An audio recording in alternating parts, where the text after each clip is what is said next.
Let's look at the problem 839C, rumors. Voya is trying to make sure that every single character knows a rumor. Now some characters are friends with each other, which means if one character knows the rumor, they will share it to all of their friends. Voya can also bribe each character to spread the rumor. In order to do this, he needs to pay that character CI gold. Let's consider every character as a node on a graph. In the first sample input, there are 5 characters, so that's 5 nodes. Now we will draw an edge between 2 nodes if these 2 nodes are friends. So characters 1 and 4 are friends, and characters 4 and 5 are friends. Let's consider what this means. Looking at characters 1, 4, and 5. If character 1 knows the rumor, then character 1 will tell the rumor to character 4, because there's friends, and we know there's friends because there's a line between them. Now character 4 knows the rumor, so character 4 will tell the rumor to all of its friends, which in this case is characters 1, who already knows the rumor, and character 5. Essentially what this says is, if character 1 knows the rumor, then every single node that it is connected to by an edge will then know the rumor. And this also holds if character 4 was told the rumor first, it would tell characters 1 and 5, and if character 5 was told the rumor first, the rumor would spread through all the characters it's connected to. Because those are the friends and the friends of friends that that will be told the rumor. We started out with node 1 being the only node that knows the rumor, and we ended up with node 1, 4, and 5 all knowing the rumor. Even though node 1 and 5 are not directly connected, node 1 and 5 are connected by a set of paths. These two marked here in purple. Because of this, if node 1 knows the rumor, node 5 will learn the rumor. And similarly, if node 5 learns the rumor, through the purple paths, node 1 would also be able to learn the rumor. This is because they are in the same component. Two nodes are said to be in the same component if they are connected by a set of edges. In this problem, if 2 nodes, or characters, are connected by a set of edges, or friendships, then that means that if one of them knows the rumor, through a set of friends, the second one will also learn the rumor. Our goal is to minimize the number of coins Voya has to pay, so let's write down the amount of gold she has to pay each character to bribe it.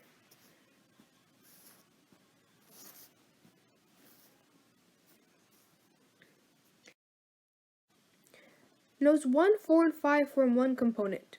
Node 3 is in its own component, and so is node 2. We have already determined that if one node in a component knows the rumor, then the other nodes in that component will learn the rumor. Because of this, Voya only needs to bribe one member of each component to spread the rumor.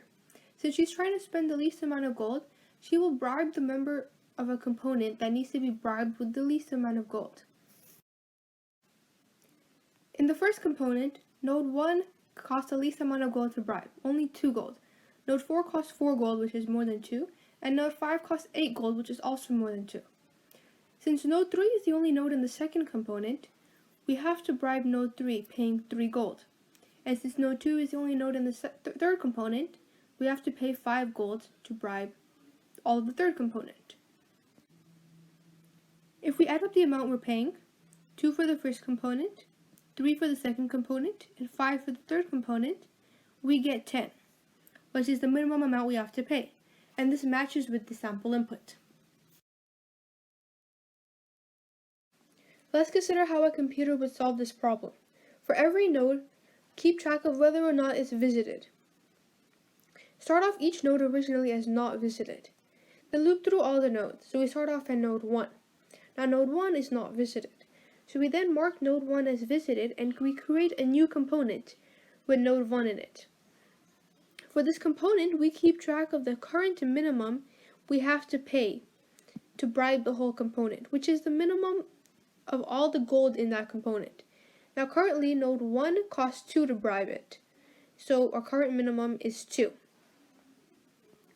We then look at all the edges going out of node 1. Node 1 has one edge going out of it that leads to node 4. So we then go to node 4. It's not visited, so we mark it as visited, and we update the current minimum. The current minimum is 2, which is less than the amount of gold that it costs to bribe node 4, which is 4. So we keep the current minimum where it is at 2.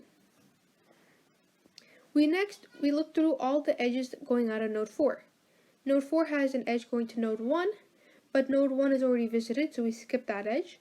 Node 4 also has an edge going to node 5.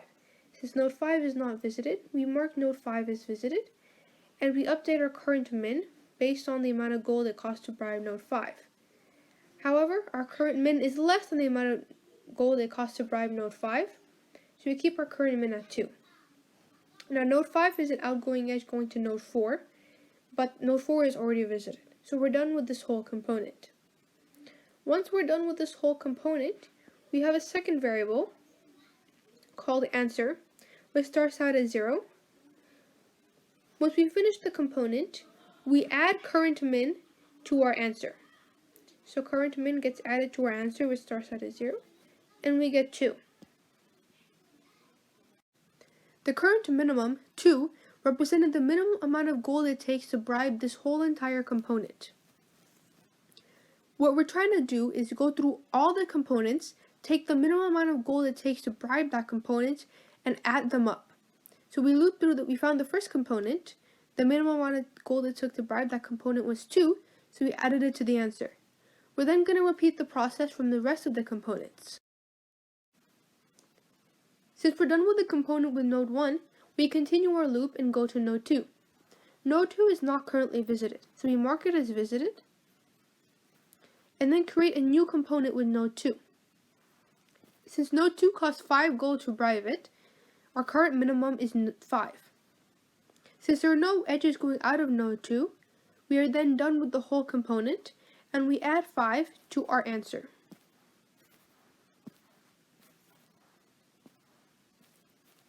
We then continue our loop and get to node 3.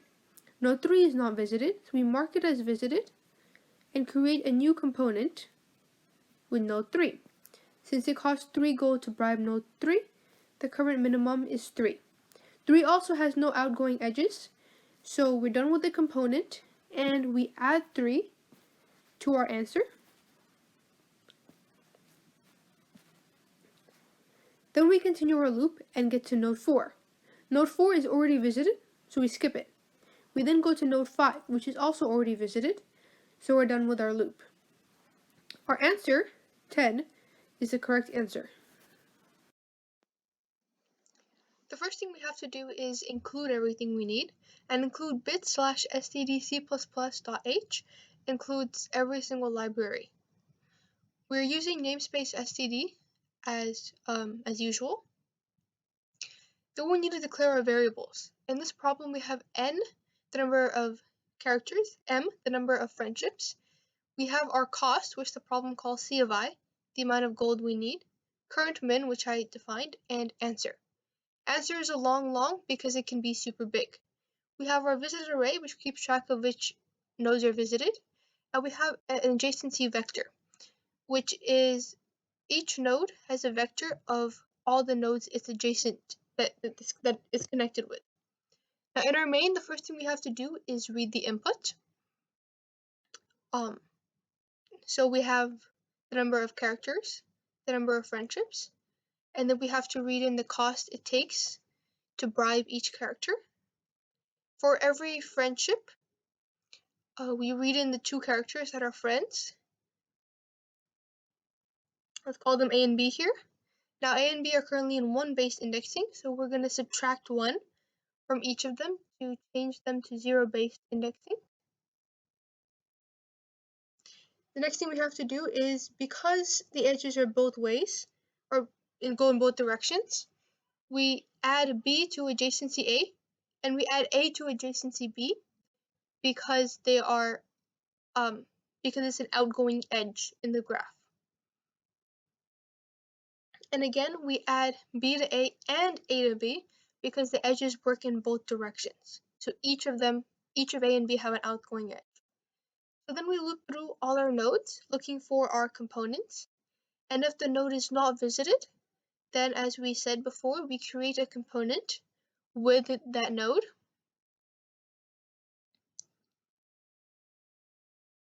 So we set our current minimum to the cost of bribing node I. And then we do our search, a depth first search, abbreviated to DFS of node I.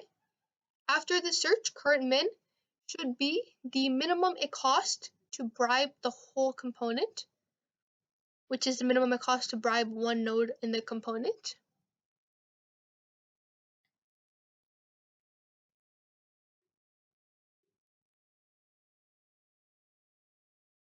And then now that we have that, we add current min to our answer. And that's the end of our loop. At the end of the loop, we have searched through all of the components, and we added the minimum it costs to bribe each component to our answer. So we simply print out our answer, and that should be correct. Now we have to write our DFS function, so we don't return anything, and we take in the node that we are currently at. Now if this node is visited, we don't do anything. So if it's not visited, then we do our DFS. The first thing we have to do is mark it as visited because we are currently visiting the node. The next thing we have to do is update our current minimum.